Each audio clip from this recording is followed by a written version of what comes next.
when I was younger, some of that, suffering that I was in when I was, 20, 22, just the way that suddenly mindfulness woke me up to the world, to reconnecting with the world, to becoming part of the world in a really different way.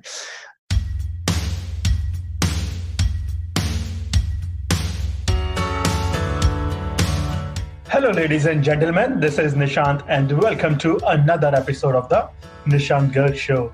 The mission of the show is to spread mindfulness awareness, and my job on the show is to invite world-class experts to extract the practices, routines, and habits to live a fulfilled life.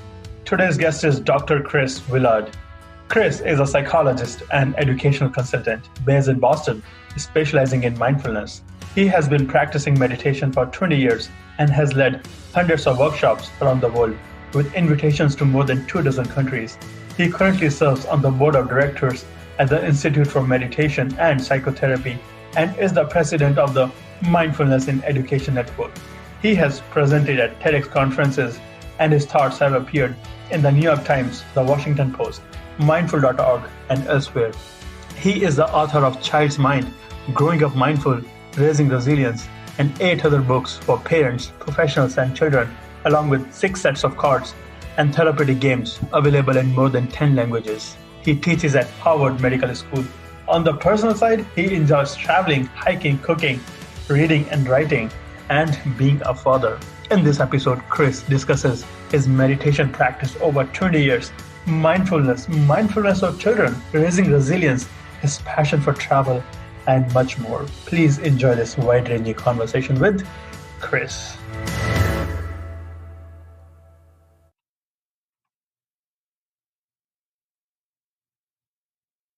Chris, welcome to the show. Thank you. Thank you so much for having me. Yeah, I've been looking forward to this. So yeah, this is great. Yeah, good to have you on the show. How would your mom describe what you do for a living? That is, oh my gosh. And like every day I add something new. So, technically I am trained as a clinical psychologist. And so I do, like a few hours a day. I spend, nowadays on Zoom, doing Zoom calls, meeting with patients around mental health issues and counseling and stress and relationships and stuff like that. So that's part of what I do. And then in addition to that, I do a lot of writing. So I've written a bunch of books, I do a bunch of blogs, things like that. In addition to that, actually, I really enjoy, I do a lot of public speaking. So I do a lot of leading workshops kind of all over the place. I'm actually in Texas frequently. I'm in India frequently, all over the world. And I have a ton of fun doing that, often around the topic of mindfulness. And that's usually what my books are: mindfulness, self-help, self-improvement, kind of resilience, topics like that. I never wanted to do public speaking. I now absolutely love doing that and leading workshops and traveling and meeting interesting people. I've actually done, I put together a global summit about mindfulness a year or two ago, talking to people around the world.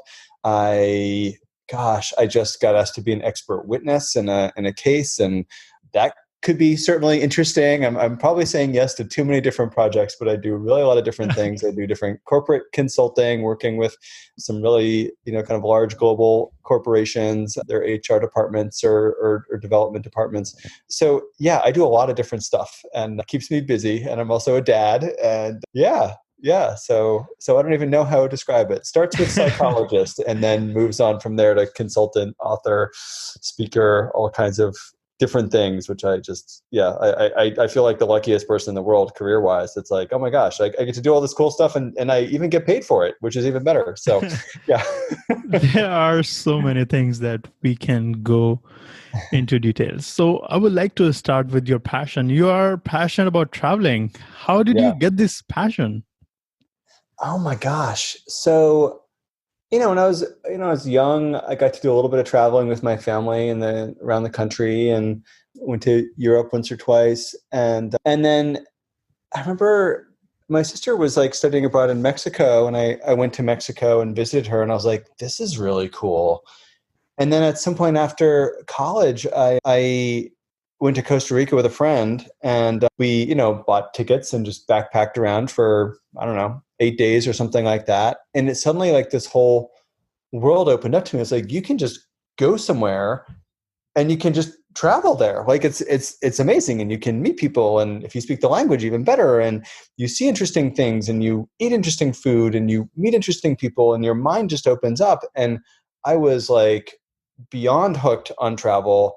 And it's actually, I mean, again, it's amazing. Now I get paid to travel for work, but it's like, I spent, back when I was in graduate school for psychology, I remember a lot of my colleagues were like getting fancy internships or taking extra classes. And I was just like, I'm going to sublet my apartment and buy a plane ticket and just go wherever. And I would just travel in the summers. And honestly, I feel like I learned way more about human behavior, way more about psychology of people's human motivations by, taking buses around Vietnam or trains around India or, like walking around markets in Bolivia than I ever could have in any classroom. And I feel like that was one of the most formative experiences that I've had was traveling and just trying to be open to new experiences like that. And yes, I've had so much fun traveling just on my own, and then a lot of fun in the last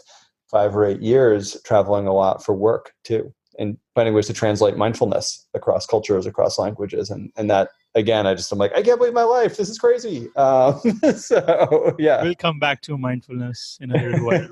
What did you learn specifically from your traveling? I think I learned, I grew up kind of sheltered, and I think I felt very like I couldn't quite, I guess I learned a lot of like self-confidence and competence and learning, how to negotiate, for one thing, kind of like in a market trying to buy something and haggling over prices, how to deal with people and, so some business skills and some kind of like street smarts and just feeling this sense of confidence that like, oh, I can't do anything, but I can do a lot of things. Like I can, survive in, like in Colombia for a week and a half, having never been there before. And I can get myself, like there's this feeling of competence that I think comes with travel, independent travel. I mean, most of these trips I did on my own, like without anybody else with me, kind of like going on a meditation retreat or kind of like going on a camping trip, either with friends or on your own. You just feel this different kind of empowerment in your own life. And I think it gave me a lot of confidence on the individual level. And then I think also just helped me appreciate and understand both what is universal about the human experience, that everywhere you go, people want to, like eat interesting food and meet people and care about their kids and, try to make the world a better place.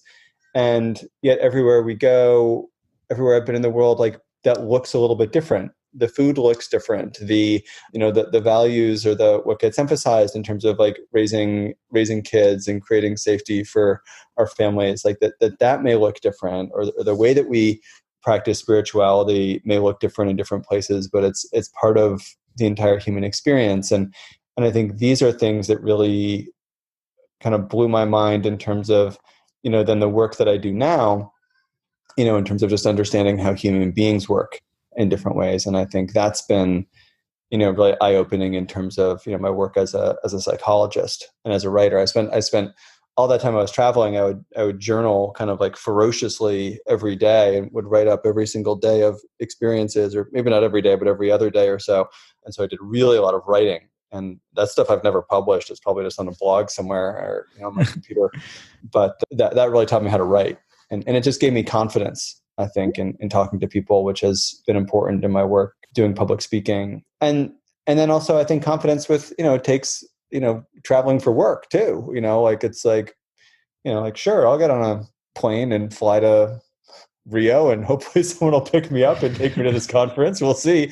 But a kind of faith in the world, I think too, that in more courage in a way that, and trusting the world, and I think in a way that a lot of people, might not. So I feel very lucky that I've had so many good experiences. Yeah. Would you have any advice or suggestion for people who feel scared to travel solo? I think, for me, I traveled with that friend who'd never traveled before when we went to Costa Rica. And then I saw how possible it was. And I started reading a lot about travel and reading a lot about traveling on my own. I wouldn't travel on your own first, but I might travel with a friend first or with a group first, and then take a little bit of time at the end with yourself, and then maybe start doing more on your own.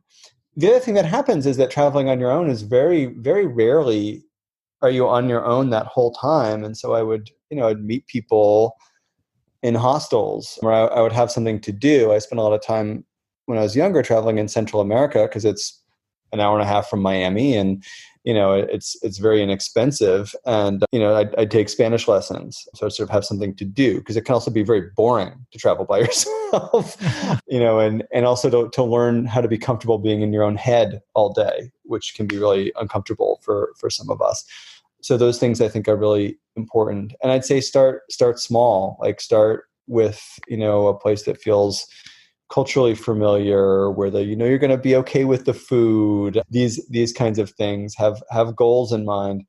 But in all these places, or most of these places, I met other travelers, in a hostel or in a class or at a, ancient ruin, or, who knows what, and struck up a conversation, and, then spend a few days traveling with them, going from town to town on the bus, or, sharing meals with people. And then, I start to feel just much more comfortable with that. And that's a kind of feeling like a trust in the universe.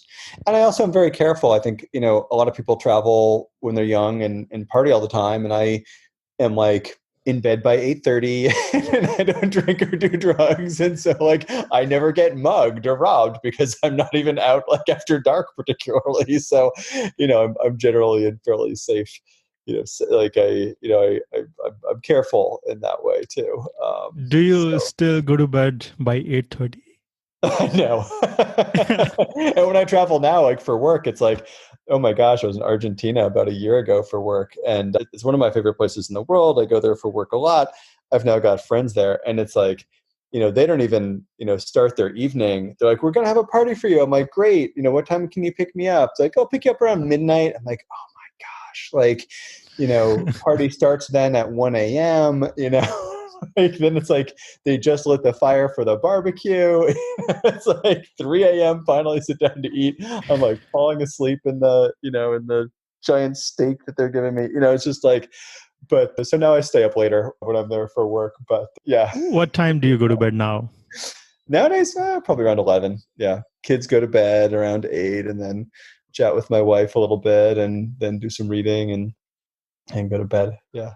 What does your first 60 to 90 minutes of your morning look like?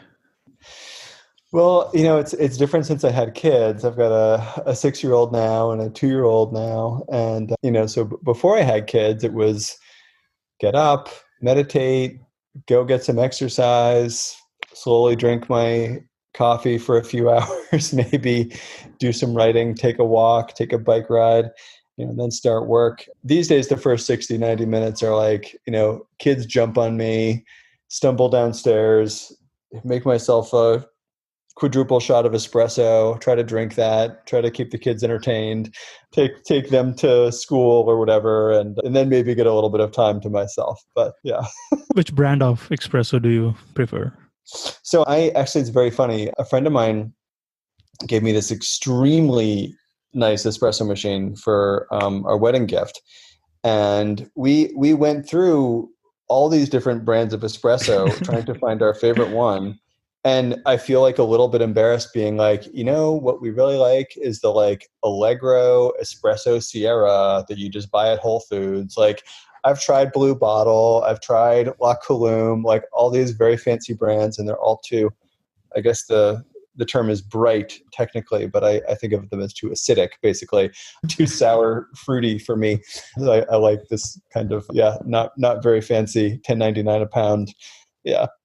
I would like to ask you about your meditation experience. When I was doing some homework on your profile, I discovered that you started meditation over 20 years ago. Is that correct? Mm-hmm. Yeah. How did you discover meditation 20 years ago? Yeah, I was in college, university, and taking some time off because I was having a hard time. And my parents dragged me basically onto this retreat that they were going on with Thich Nhat Hanh, who a lot of folks in the mindfulness community are probably familiar with. He was, or still is, in fact, a teacher. He was very active as a monk during the Vietnam War in the 60s and 70s, and then was exiled to France and started writing books there and did a lot of the work bringing that strain of meditation and mindfulness to the Western world in Europe and in North America. And so he'd been teaching for a while at that point, and my parents had discovered his work. And so they kind of dragged me onto this retreat and in Vermont. And it was really, this was 1999. It was really just profoundly life-changing for me. I'd been fairly unhappy, doing a lot of drugs, anxious, depressed. And suddenly things in the world made sense. They started to kind of have more meaning, and I started seeing he's really interested in the interconnection and interbeing of everything. And I started to really see that through the practices that he was teaching, and this desire to, really start to connect more deeply with his practices. I really started, I got a couple of his books, started doing the meditations in those books, which are a lot of visualizations in some of them. Jon Kabat-Zinn's work also being really influential in general, but at that time was one of the only teachers in the West and had a series of, back then it was audio tapes, which is kind of amazing that I would listen to. And suddenly things in my life started to brighten. I feel like color came into my life that had been very black and white or very faded, and feeling connected with the earth, feeling connected with other people, feeling connected with nature, feeling connected with a lot of things that mattered to me when I was a child. And then really excited about these practices and wanting to share them from there. But that's kind of how it got started for me. Yeah. What kind of meditation you started with, and what kind of meditation you do now? It's evolved over time. So a lot back then was like the, MBSR, mindfulness-based stress reduction, visualizations, guided breathing practices, Thich Nhat Hanh stuff, coming a lot out of like the Vipassana tradition, the Theravada traditions, although technically Thich Nhat Hanh is a Vietnamese Zen teacher, but he's influenced by a lot of the other, I think, kind of teachers from around Southeast Asia. And that was really where I got started. And then I kind of graduated from a lot of the visualizations into just the kind of, like focus on your breath, mind wanders off, bring it back, notice where it's gone.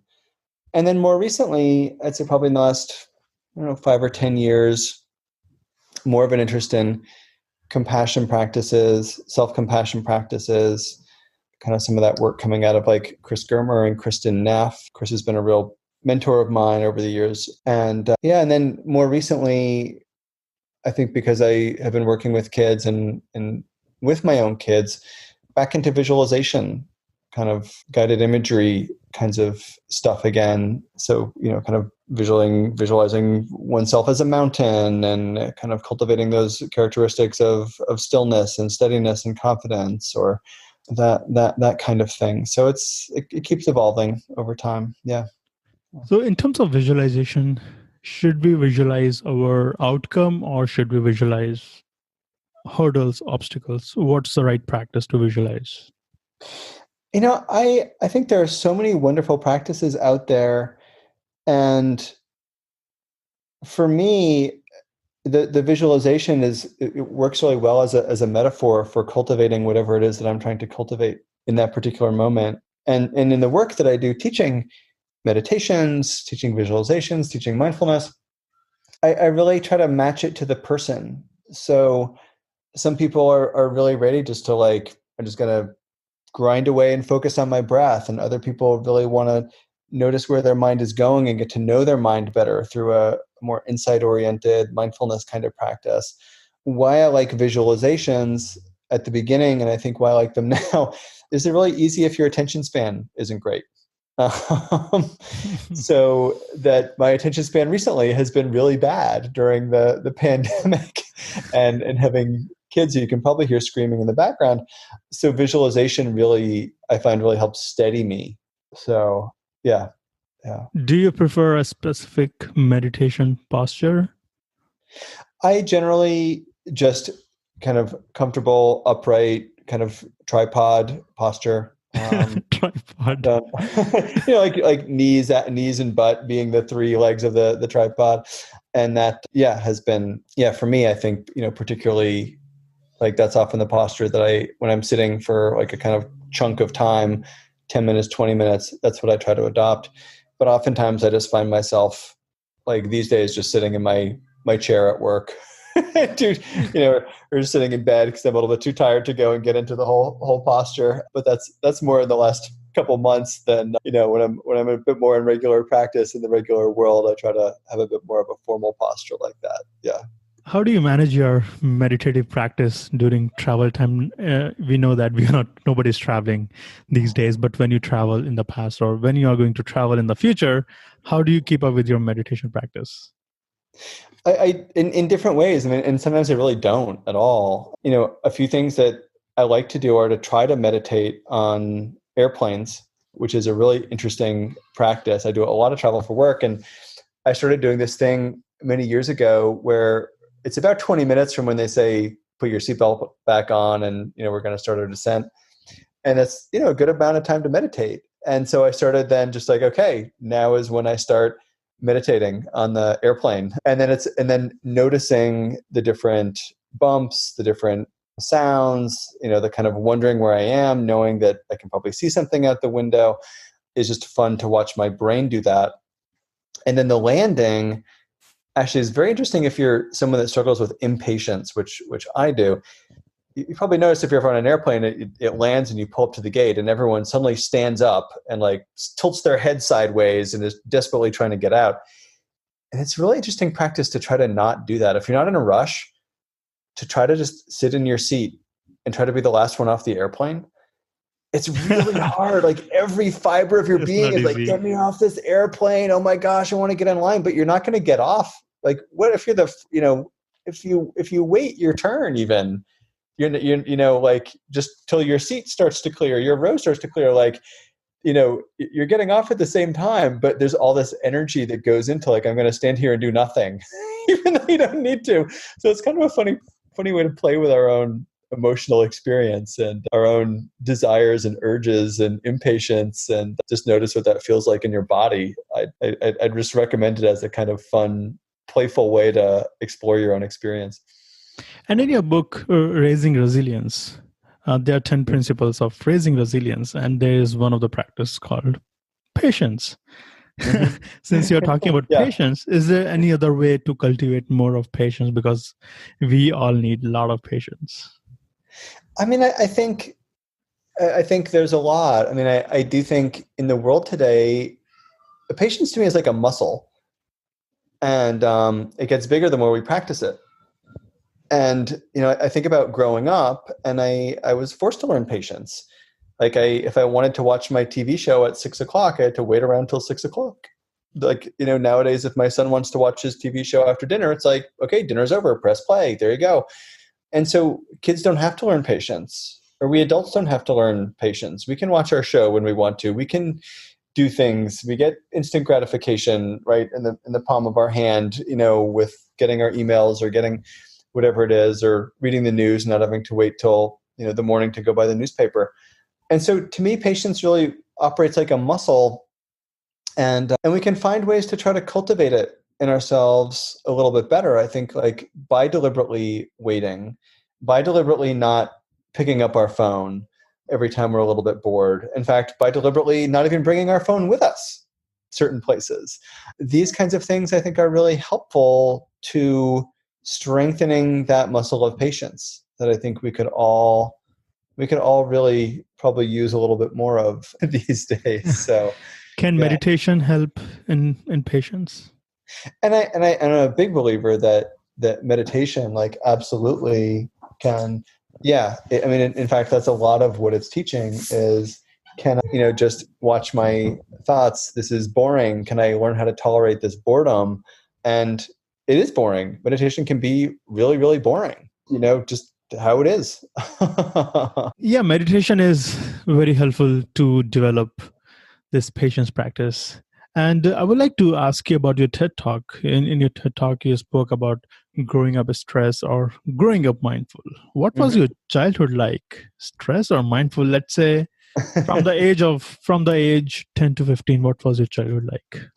It was generally, like I had lovely parents who they never used the word mindfulness, but I think they were very mindful in many ways. I spent a lot of time outdoors. I spent a lot of time doing things that were boring, in a sense, to cultivate patience, to cultivate mindfulness, like watching sunsets, canoeing around ponds, taking quiet walks in the forest and noticing all the sounds.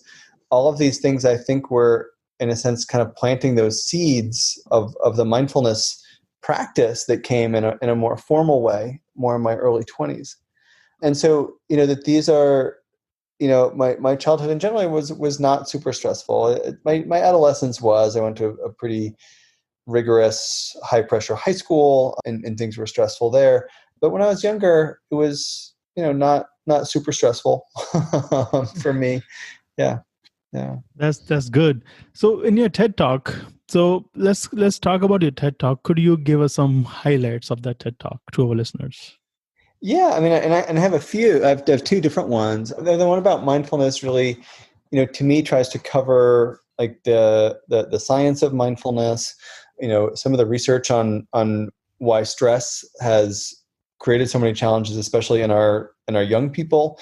We know that our young people are under tremendous stress in the last decade or two. And what I see in my travel is that this is actually really true everywhere in the world. It's not actually just true in North America, the US.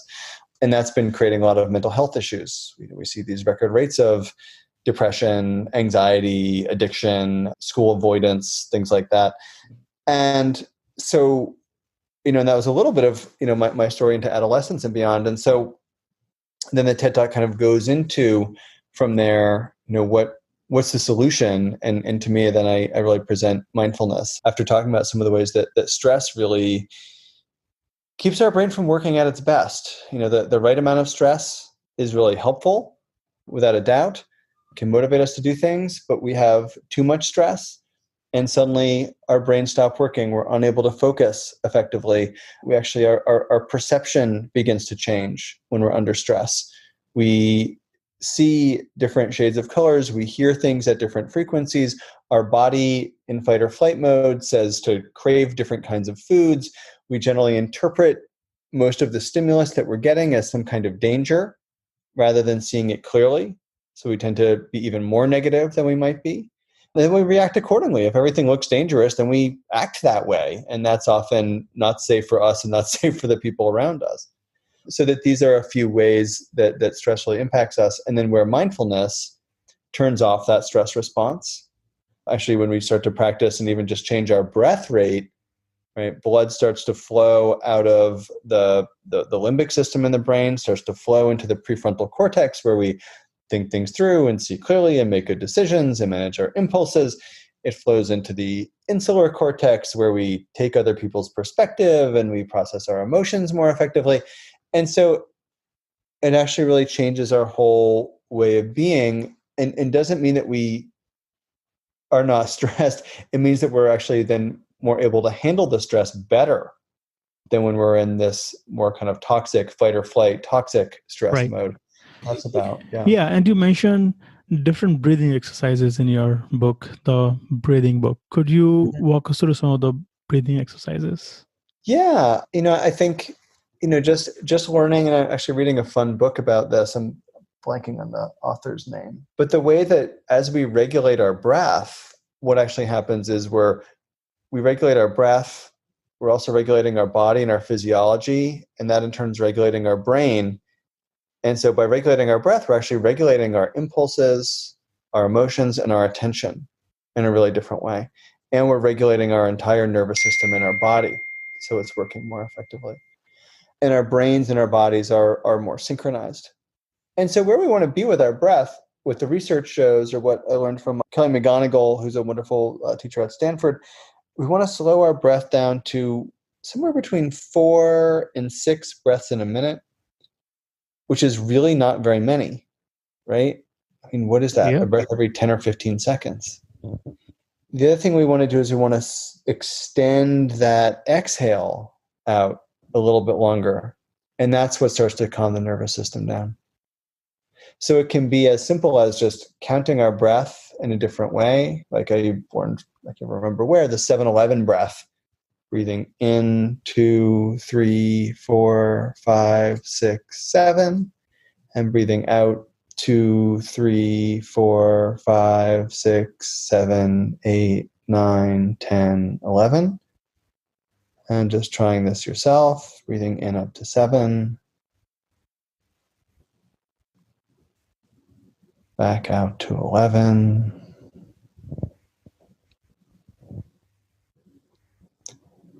In up to 7.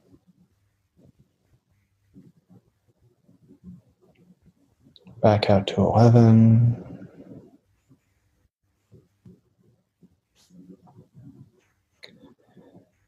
What this really does is it starts to, again, really shut down that fight or flight response.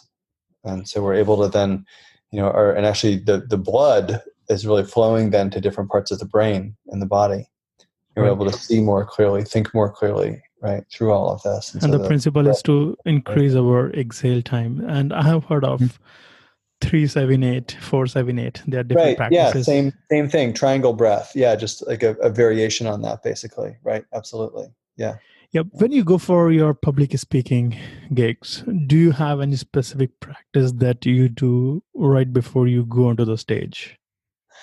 I used to a lot. These days, I usually, if it's a new talk or if I'm nervous, I'm actually going to in my notes, I actually will write breathe. So I remember to breathe every paragraph or two. I also really try to feel my feet on the ground. I have this friend that says if anxiety is up in your head, then your feet are the farthest place away from your head. So take a breath in and just press your feet into the ground, and just even noticing, is the ground warm or cool? Are your feet dry or damp? Right? Are your shoes tight? Are they loose? Just noticing sensations in your feet, taking a few moments to notice that, pressing maybe even gently into the floor, and then looking back out to the audience. Or I actually really don't tend to look at the audience. I look beyond the audience. And then once I'm more comfortable, then I start making eye contact sometimes with people in the audience, but that still tends to make me anxious. And I think actually eye contact in a crowd, I sometimes I talk about public speaking a little bit. And if you think about public speaking, if you're in a big hotel ballroom or something and your back is to the wall with 100 or 1,000 people looking at you, it's like if you think about a caveman in a cave or something like that, it's like you're probably, if your back's to the wall and there's 1,000 people looking at you, or wild animals, that's probably not going to end well. Of course you're going to go into fight or flight. That's probably a danger. So that, you need to, that's an automatic response. It makes sense. So finding a way to calm yourself down is really important in those situations. Putting word breathe in your notes is a good practice. Yeah. You teach mindfulness skills to your patients. What kind of patients do you work with? A really big range, everywhere from, anxiety, depression. Sometimes people do come in around a specific issue like public speaking, sometimes around just relationship struggles, kind of getting through, over past experiences, maybe traumatic experiences, maybe just, other experiences that shaped them in ways that they're, wanting to kind of undo. So really a broad range. I don't particularly have a specialty, I wouldn't say. I'm kind of a generalist. Yeah. So do you suggest same mindfulness practice to all of them, or it depends on the patient to patient? It's really different patient to patient, I would say. So it's, certainly with some people with anxiety, often some more of a kind of visualization might be helpful, or something sensory. And then maybe I move into breathing after that. For people with depression, often try to do something a little bit more movement oriented. Different people, different practices. And then depending on people's attention span, I think something like a visualization really helps people to focus. So, I'll sometimes lead with that with people that are maybe struggling with focus or don't have much experience. So, yeah. Anxiety and depression is very common these days I believe in every culture. So people who are going through depression, and you mentioned that you suggest movement practices. What kind of movement exercises or practices can our listeners adopt if somebody is going through any depression? I mean, I think like a movement, like mindful walking, I think can be really powerful for people. Even just getting a little bit of exercise is actually one of the best things that people can do with depression. In fact, about 20 minutes of light exercise is better. Like just taking a walk 5 times a week is better for mild to moderate depression than taking medication. So getting people moving on that front works, and then maybe just really noticing sensations of their feet on the ground, or taking a walk around the neighborhood and trying to notice things that they hadn't noticed before. Like every 10 steps, can you notice something you hadn't noticed on yesterday's walk?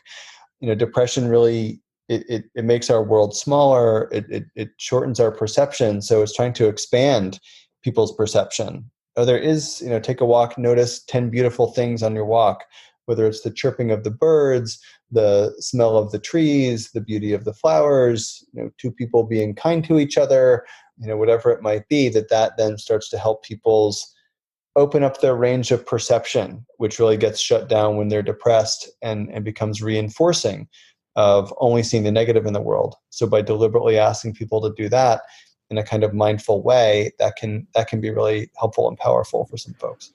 Would you recommend any online resource or any good book for the people struggling with anxiety or depression? I really love the book The Mindful Path Through Depression by Mark Williams and John Teasdale and, oh gosh, I feel terrible, I'm blanking on that, Zindel Siegel. And it's a really wonderful book. It's also available as an audio book. A lot of times people that are depressed don't have the energy to read a book, so an audio book can be really helpful. So I find that to be a really helpful book, and it's got practices actually by Jon Kabat-Zinn as part of the audio program with that. I find the work on self-compassion to be very helpful and powerful as well for people. Self-compassion, this word is everywhere nowadays. Self-compassion and compassion towards others. What practices can we have in self-compassion? Because our listeners will think, okay, I got it, self-compassion. How can I do this? Self-compassion. I really mean, yeah. I mean, it's really learning how to identify our own experiences of suffering in the first part. So naming and noticing, oh, this is really a lousy, painful moment. And then it's trying to connect that to, usually when we have a difficult moment, we tend to feel isolated and alone. And so then the next step is usually like universalizing that, realizing like, oh, everyone actually really struggles. Suffering is fairly universal. We all feel like we're not good enough. We all feel imperfect. And that helps us to feel a little bit kind of back in the human family in some way. And then the third part of most of the practices are usually offering ourselves some kindness. So saying something like, oh, may I let this go? May I learn how to forgive myself? May I just grow from this or learn from this? Can I, just be kind to myself? And a lot of the practices are kind of have those 3 elements to them. And again, it sounds like, actually, I feel very lucky. I've known Chris Germer for many years. He lives just a couple blocks away from me. And he's one of the... How do you spell his second name? Germer, Germer. He's done a lot of the work in popularizing self-compassion and researching it, written a number of these books. And I remember like 12 years ago or 15 years ago, he was like, I'm reading a book about self-compassion. And I was like, that's a cool idea. This is what I thought to myself. I thought, that's a cool idea. No one's going to buy that book. And then, of course, it's like this bestseller, and he's obviously done extremely well. And, so is that whole movement. And I think there's something about it that's very powerful that I think I had underestimated, that people would, be vulnerable enough to allow themselves to start to explore something like self-compassion. And that's really the way he describes it, as having those three particular elements to it. Do you remember any struggling time or any favorite failure of yours when you were able to come out of that through kindness, self-compassion, through meditation, or any kind of mindfulness practice? Yeah, I mean, really a lot. Like when I was younger, absolutely, some of that suffering that I was in when I was 20, 22, just the way that suddenly mindfulness woke me up to the world, to reconnecting with the world, to becoming part of the world in a really different way. And I think just other moments of building confidence, taking small risks. I was a very shy, introverted person until I wrote my first book 10 years ago, and the publisher said, okay, now go do public speaking. And I had zero interest in doing public speaking, but learning how to regulate my mind and body through my breath and through mindfulness, suddenly actually started to really enjoy public speaking, and I'm pretty good at it. And so it really helped me through that and to build more confidence, and just other challenges in my life. For the listeners, we were supposed to record this a week earlier, but my mom had to go to the hospital. Just events like that in my life. My mom had cancer a couple of years ago, and, sort of getting through that, other challenges, parenting, big mistakes I've made, small mistakes I've made, learning how to not ignore them, but to get through them with, learning from them and growing from them. And I really feel like mindfulness has helped me to be able to do that. And not beating yourself for any mistake or any mess up. Yeah. Yeah. Right. You have written so many books. What does your writing practice look like? How do you write usually? What time do you write? Oh my gosh, this is a question I get a lot. And it's not a fun answer for most people, because it is like my first book I was working in the Boston public schools and like doing therapy, like literally in like broom closets and stuff like that. And like I'd have like 10 minutes here, 10 minutes there, and I would just like write for 10 minutes. And that's still how I write. I write between patients. I write when I get an idea and just write kind of frantically. But I guess one piece of process that actually maybe is useful actually goes back to travel, to kind of bring it full circle as we've been talking for a while. When I started, I always wanted to be a writer when I was younger. And then, being a therapist has actually helped me then to kind of have a credential to do that. But back when I was doing a lot of traveling and writing when I would travel, I just carried a little notebook, like maybe, a little bit bigger than a credit card or something in my pocket. Whenever something random would happen or weird would happen, or I'd have like a phrase come through my head, rooftop bus ride, like Himalayas, or, like crazy interaction with, bicycle rental people, or, valley reminds me of the moon, just some little phrase.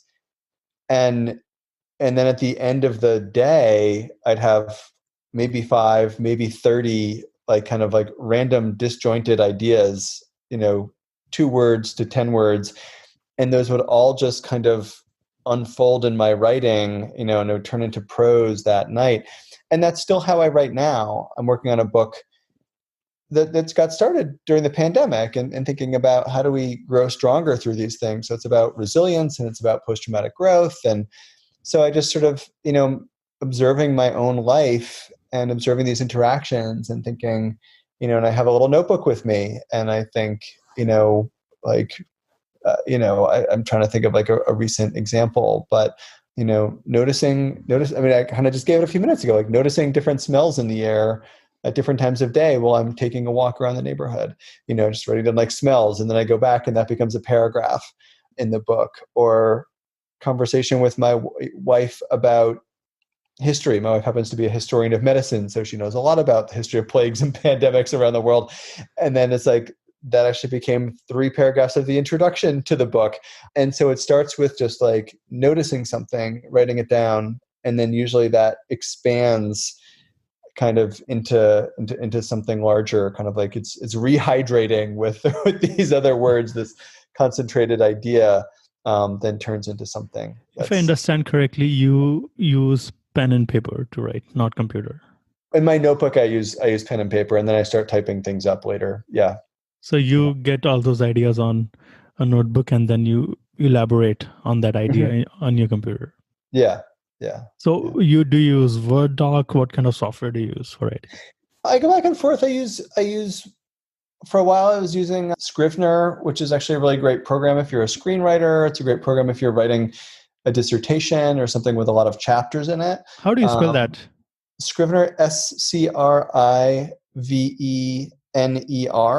Got it. Like Bartleby the Scrivener. And it's really good for organizing a very large project because you can very easily, I'm sort of like, I'll write 3 pages of chapter 10, and then I'm going to write like a paragraph of chapter 2, and then I'm going to like write up the meditations for chapter 5. So I write in a very nonlinear way, just with kind of where the creative juices are. So it's a really useful program for then being like, okay, what did I say in chapter 10? Okay, now I want to make sure I tie that back to chapter 1, and I can very easily navigate that. Whereas Word may have a feature now that makes it better for navigation between different chapters and sections, but that's what I liked about Scrivener. But then unfortunately, I didn't like some of the other features of Scrivener, and it wasn't all that compatible with Word, so I just use Word now, which is kind of lame, but it works well enough. And I just have like 20 documents open at the same time. Let's jump to your retreat experience. You have been on retreats with Tara Brach, Thich Nhat Hanh, and many other major league people in this mindfulness industry. Mm-hmm. If any of our listener has not attended any retreat, what parameters should they consider before going on to any retreat? Not in the pandemic, after the pandemic. Yeah, I mean, I'm just a believer in if you find a teacher you like, and these days that's pretty easy. You can go to your local meditation center or your local yoga studio in a lot of parts of the world. I know I'm supposed to be virtually in Austin in 2 weeks, and I'm so bummed I can't go. I've always wanted to go to Austin. But like I know like my friends in Dallas, it's like the yoga studio. Dallas Yoga is like where a lot of the meditation world happens. So you can go somewhere local, or you can like go on YouTube and find a cool teacher who you like, or go on, like sift through Insight Timer or pick up Mindful Magazine or, a place like that and see if you find someone interesting, and then whose words, whose style just resonates with your life experience, with your humor, it resonates with you kind of on a cultural level, on a personal level, and then see if they have a retreat schedule, or pick up a book, and it's like, wait, oh my gosh, like this, like, oh my gosh, like Mark Coleman, like I love his books. Wait, he's leading a retreat? That's so cool. Just go on that, like, because, people, especially authors, like that's, sort of like, it's not exactly like being a rock star, but it's like you put out the album is like putting out the book, and then you go on tour and you do different events, and, so you can look by teacher, or you can look by retreat center, and there's very high quality retreat centers like Insight Meditation Society or Spirit Rock that have wonderful teachers, or there's other places like Omega or Kripalu, or I don't know. There's every region of the country has got a few different meditation centers, and you can kind of flip through their catalog to see which. Or you can go to overseas as well. Right, or you can go overseas. Yeah. Where is your personal favorite retreat center? I love Omega. They've got the most comfortable beds and the best food. They've got great teachers there. IMS is near me in Massachusetts, and it's very nice. It's very simple. It's very stark. It's very New England, but I always like to travel a little bit more and see a different landscape. Spirit Rock is absolutely incredibly gorgeous hikes and hills and mountains, and on a clear day you can see the bay. It kind of depends on what's going on in my life and how much time I'm able to get away. I haven't actually been on more than a one-day retreat since my son was born, or not one that I wasn't leading, I guess I'd put it that way. You have mentioned food a couple of times in our conversation. What's your favorite food? Oh my gosh. I mean, that's part of why I love travel, is because I love food, and I love, kind of understanding culture through food. And so I'm fairly adventurous at this point in my life with eating. But your favorite cuisine? Oh my gosh. I as I mentioned, like Argentina, I absolutely love the food there. I've been to India a number of times. I absolutely love the food in India. Southeast Asia, ditto. Vietnam, Thailand, Burma, all such good, interesting food. I was in Turkey about a year ago. unbelievable food there. I mean, I don't know. Everywhere's got their amazing stuff. I don't even know how to pick. Cool. Yeah, Chris, it has been an amazing conversation with you. So, okay, before I ask you my last question for this conversation, I want to ask you that what books have you gifted the most apart from your own books? I really love, let me think. In my life these days, a lot of kids' books are what I'm giving away because you can probably hear my kids screaming in the background. There's a really wonderful book called Big Tree Down. That's a great book for kind of ages 4 to 7. And for grownups, I really always love Sharon Salzberg's work. I think there's a lot of amazing mindfulness teachers out there. I really like the way she puts it into writing. She's very skilled. And so her books like Real Happiness is a really wonderful book that I've read many times. Happiness. Yeah. Now she has one called Real Love and Real Happiness at Work. And there's a new one called Real Relationship. I can't remember what it is. I just saw the advertisement for it the other day. But yeah. So that's what I often recommend for people starting out in meditation and mindfulness. Awesome, Chris. And do you have any closing thought, any recommendation, suggestion, anything that you want to share for our listeners?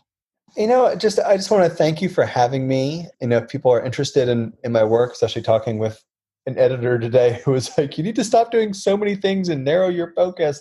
But if you want to learn more about me, whether it's like books that I write for 3-year-olds, like alphabet books, or whether it's, my expert witness work, or whether it's my, consulting for large corporations, all of that you can find on my website, drchristopherwillard.com. And you can also learn more and watch some videos. You can also check out my books. You can also, on Instagram and Facebook, you can find me. I do like a daily challenge on those places, usually around mindfulness or resilience or positive psychology, like just one daily prompt. So this month it's been connections. Some months it's like a mindful eating prompt every day, or a mindful movement prompt every day, or something like that. So yeah, big range of different things.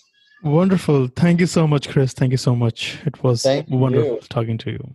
Yeah, this was a blast. Thank you so much. Yeah, thank you. Bye. Take care. Bye-bye. Thank you for listening to this podcast episode today. If you did enjoy this, please subscribe to this podcast on Apple Podcast, or you can visit https://nishantgarg.me, nishantgarg.me. You can also share this episode with your loved ones to help them live a fulfilled life. You are not alone in this journey. We all struggle in life. There is no shame in talking about it. I go through my highs and lows. I get depressed, and these practices help me in living a resilient life. You can also do this. You got this. Don't judge yourself. You are doing the best you can. And thank you so much again.